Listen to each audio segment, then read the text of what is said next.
Hey, Robert.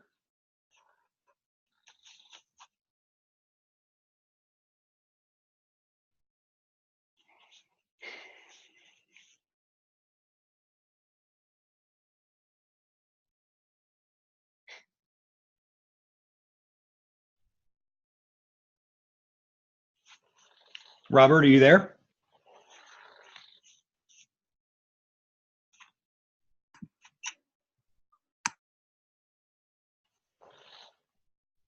Hey, Robert, I think I hear you now.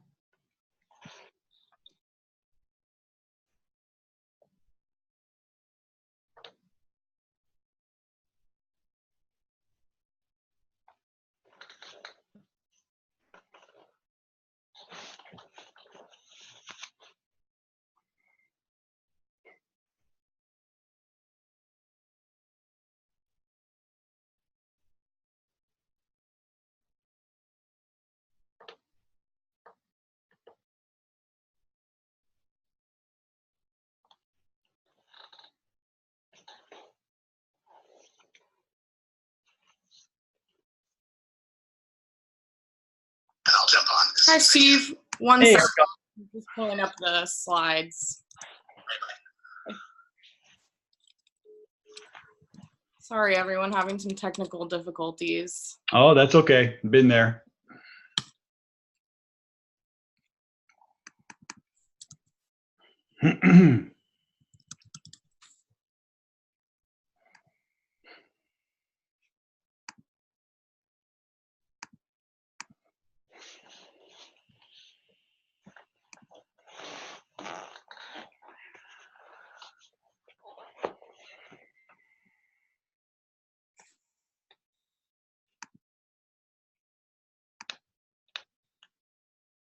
Okay, so.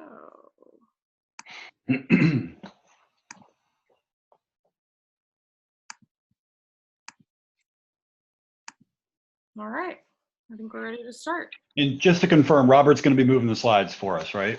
I'm doing it. Robert, Oh, sweet. able to join due to some technical difficulties, so it'll be me and you. Oh, okay, great. Okay, fantastic. Ready when you are.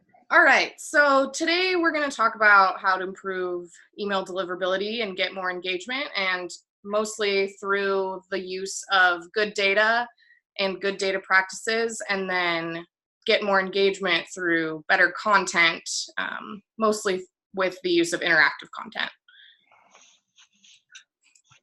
All right, and here's what we'll be going through today. We'll kind of approach this as a walk and then run sort of situation. So get your basics down, eliminate threats in your data, keep your data on point, make your content more relevant, and stay consistent with branding. And then we'll do a little wrap-up section where you guys can ask questions. And well, it's me, I'm Cheyenne. Robert wasn't able to speak today. I'm Director of Marketing at Zembula. And we have Steve. I'll let you do your. Hi, everybody. This is Steve Wagner. I'm the Senior Marketing Manager at Webbula, and thank you for attending. Right. Actually, I've just heard that Robert is on. One sec.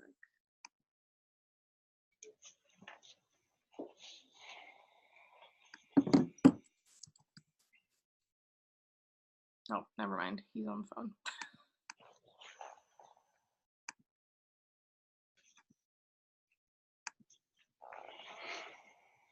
All right.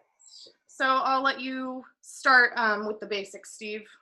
Yeah, sure. So, improving your metrics around deliverability and engagement, can often start by getting your data basics down.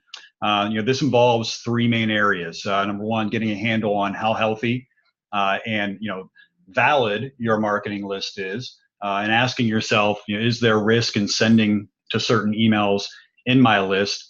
And also ensuring that you have valid data. As we know, data evolves every single month, and that's obviously a key, is to make sure that the incoming data that you have is also just as valid as the healthiness of the email that you have in your existing database. So lastly, having a process in place to update missing information in your existing list as you acquire new records is also a big key and getting some of those basics down and help you improve results. So you can move to the next slide. We'll start talking about some of those risks. So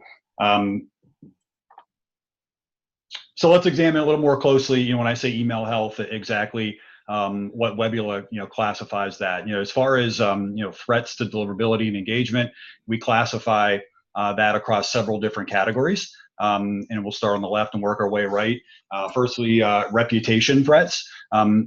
You may not be aware, but there is something out there called an email sender score, and every organization sending email has one. It's kind of like your personal credit score. So obviously, the better that email sender score, the better you're more likely to have deliverability and engagement in those messages. So, as part of our services, Webbula helps you identify things like spam traps, things like moles, disposable domains. These are all things that people receiving email will put into place to try to catch those folks who may be spamming them or sending them malicious email threats. So obviously, identifying these in your list is going to be key. In order to make sure that you're taking those folks out and really getting your message to your target audience. The next section is fraud. These are your bots, your phishing attacks, your scamming. I think a lot of organizations are familiar with these types of things, probably the most. We help you identify known bots and phishing attacks and bogus users and scammers as part of cleaning your list. The next section is delivery threats. These would be things such as just fat-fingered emails, syntax errors, things of those natures. Just mistakes in your data that harm that deliverability rate. So we help you identify those and correct them. Next is our conversion threats. Quite simply, zombies are dead people. So you want to make sure that you're not sending to anyone who's not able to receive that message anymore.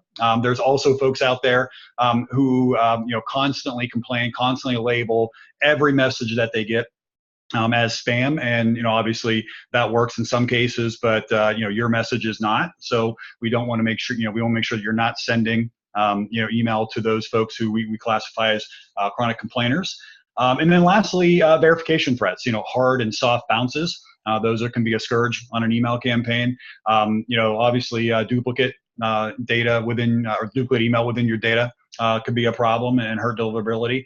So we help you identify those things as well. You can go to the next slide. And then as stated earlier, I think part of getting the basics down is also filling in the gaps in your data. The better that you're able to do that, the better you're able from the onset to target, filter and personalize messaging. Just got back from a conference recently with a retail organization, and the main message from almost every keynote speaker was you have to keep personalizing your email. The mass email with general messages does not work anymore.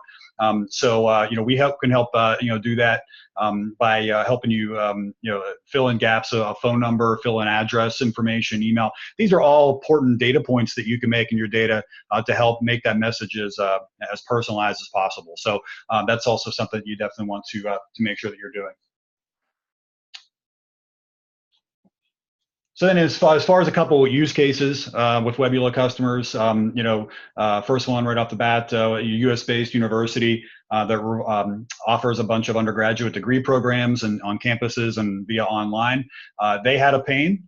They were using an email verification vendor, but unfortunately that wasn't really helping with their sender reputation and their declining inboxing issues. So they hired a consulting group to go out and kind of investigate this. They comprehensively checked all of the DMARC, DKIM, SPF, the basics behind under the hood of your email marketing system to make sure that it was all good.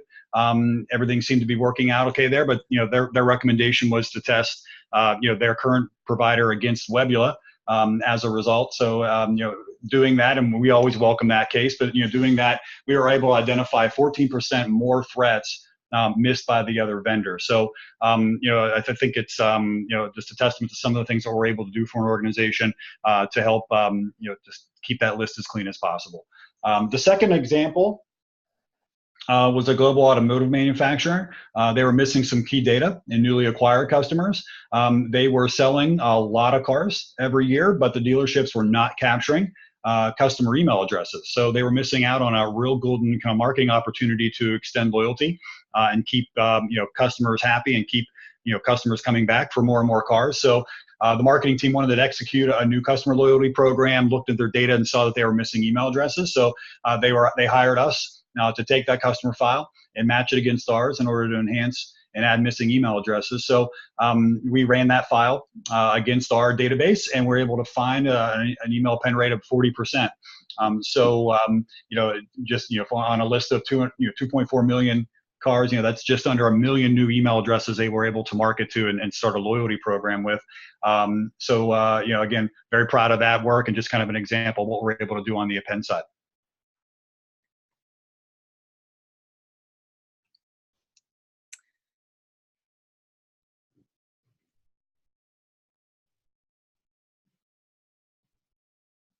Part 3. Cheyenne, I think that's you. Oh, okay. Be more relevant and improve your online reputation. So basically, this goes through content. The more relevant you are, the more opens and clicks you get on your email, and the less likely you are to be marked as spam. So that's obviously good for your online reputation, and it sort of has a snowball effect. And with this, once you get going with this, you can incorporate interactive content to give you an extra boost. Interactive content improves click-through rate and engagement in email. And again, if you're more engaging and people spend more time reading your emails, you will have less chance of being marked as spam. So this is a case study that we did with Sandals a while back. They wanted to send a 4th of July email campaign, and they wanted to do so with interactive content. Using one of our signature interactive content pieces, Scratch It, they were able to get a lift in click-through rate of 106%. And drive 5 times the amount of traffic they normally did. And probably the most impressive stat of this all is the 191% in overall revenue lift. We find that these experiences really drive these kind of results because they tap into human psychology as well as our innate desire to touch and be tactile with things, and bringing this to email really improves overall email performance. And this is probably something that we all need to be a little bit better at. If we stay consistent with our branding in our emails, all the way from sending domain to linking domain, this actually has an impact on our online reputation. If we're adding third-party links into our emails all the time, Bitly or other link shorteners are really bad for our deliverability and sometimes can cause you to get blacklisted. So you always want to make sure that you're looking out for that. And if you use your own links in your email exclusively and you're doing all these other things, getting more engagement, getting less reports to spam, then your online reputation increases. So it's just, you want to keep doing these right things and staying on the right path using your sending domain, because you're giving yourself better online reputation in incremental improvements. And this kind of just goes back to what I was talking about a little bit.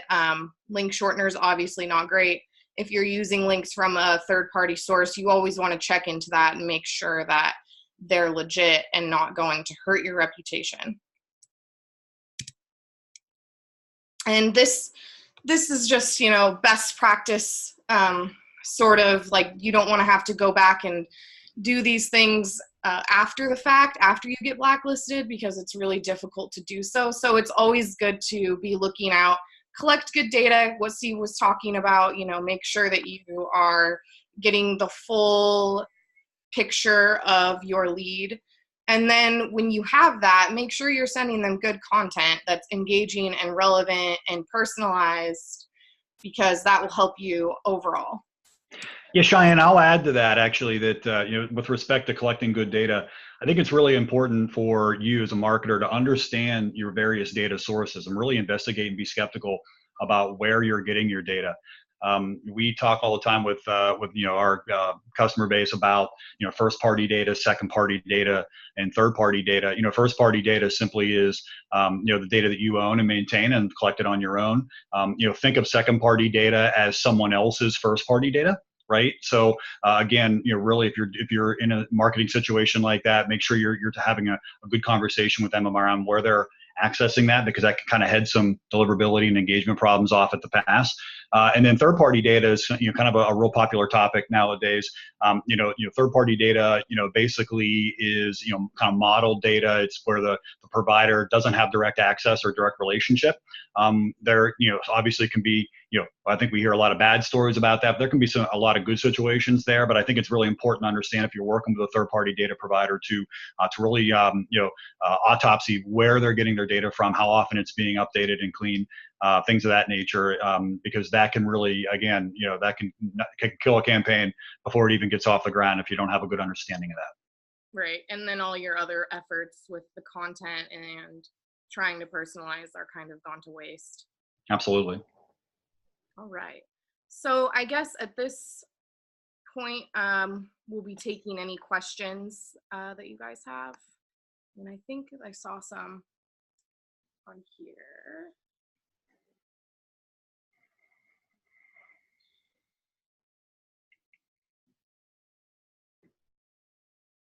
So this is the first one for you, Steve. I've come across a few other resources that improve email deliverability and data. What makes Webbula different? Yeah, really good question. So I think there's a couple things that come to mind right off the top of my head.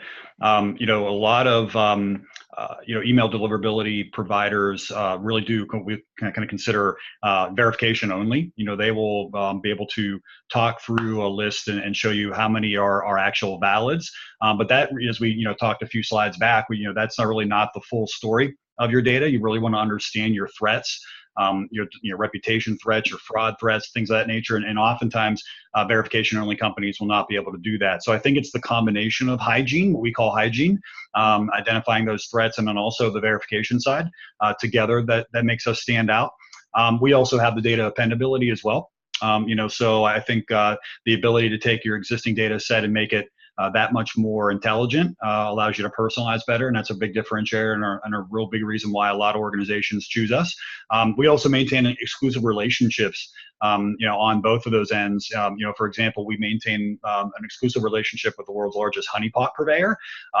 They are an organization that collect honeypot emails, and these are messages you do not want to, or sorry, emails you do not want to be sending your messages to. And we have an exclusive relationship with that organization, so oftentimes we're able to uncover more of those in a person's list. So just a couple reasons why I think we're different. Awesome. Yeah, that sounds great. Another one coming through. When it comes to interactive email, why wouldn't you want to have the interaction happen inside the email? I've been hearing a lot about AMP lately, and I'm curious. So when you send an interactive email, it usually takes more code than just your average HTML email. And this can cause issues with deliverability. So if you have JavaScript in an email, it flags you. And it also won't show up the same for every single user. There's so many email clients, and within that, there's so many email apps. There's just no way to ensure that your email will show and work beautifully across the board other than having a click out. And having the click out be your website is awesome because you really control that environment. And email is so limiting in that regard, but your true brand experience happens on your website. You can also then cookie people and retarget them better. I think AMP is really interesting, but it's definitely not the end all be all of interactive email, and there's definitely still some things that need to be worked out, especially when it comes to making sure it's deliverable and accessible across the board with all email clients and apps. Okay, and another one for you, Steve. Where does Webbula get its data? Yeah, great question. So, Webbula gets all of its data from several different data sources, over 110 different data sources.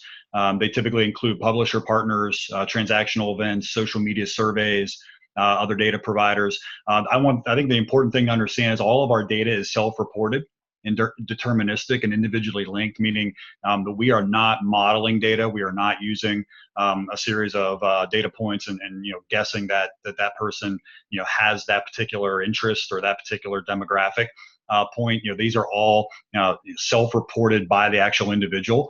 All of our data also goes through a hygiene process. The cleaning process that I mentioned earlier in the conversation. To ensure accuracy. Filter threats. It's entirely passed through. Meaning we don't hang on to a customer's data. We frankly, we don't need to. So I think, sometimes we get questions about that. Hey, if I give you a file, are you adding that to your master file? No, our data is not coming from our customers, and getting, bigger and better. That way it's coming from those other sources that I outlined. Awesome. Okay. And last one here, it looks like interactive reveals are cool, but aren't they kind of gimmicky? Do they lose effectiveness over time? This is actually a question that we get a lot. But I think, they are super cool, and they have the same psychology as the scratch off lottery. So I think, do they lose effectiveness over time? The scratch off lottery hasn't done that yet. And this is because of the psychological principles. So the main one that is at play here is operant conditioning.